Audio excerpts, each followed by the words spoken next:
গাজায় ইসরায়েলি বর্বরতার প্রতিবাদে দেশের বিভিন্ন স্থানে আজও বিক্ষোভ হয়েছে।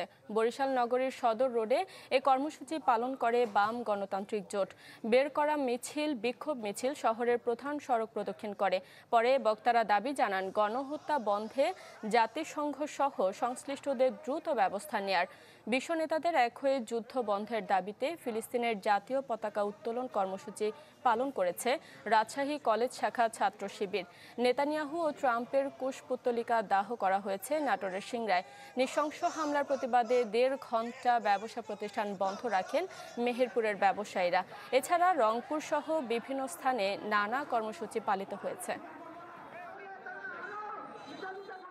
আমরা মনে করি আজকে বিশ্ব বিবেক শুধুমাত্র ধর্মীয় কারণে নয়, মানবিক কারণে ফিলিস্তিনের জনগণের পক্ষে দাঁড়াতে হবে এবং জাতিসংঘকে এখানে কার্যকর উদ্যোগ নেওয়ার জন্য বাধ্য করতে হবে। যে ধরনের গণহত্যা করা হয়েছে, এই গণহত্যা সর্বপ্রথম বিশ্ব মোড়লদের একত্রিত এক প্ল্যাটফর্মে এসে এই গণহত্যা যে কোনো মূল্যে বন্ধ করতে হবে। একনল হ্যান্ড ওয়াশ 100% প্যারাবেন ফ্রি, তাই নিরাপদ হাতের জন্য আস্থা রাখুন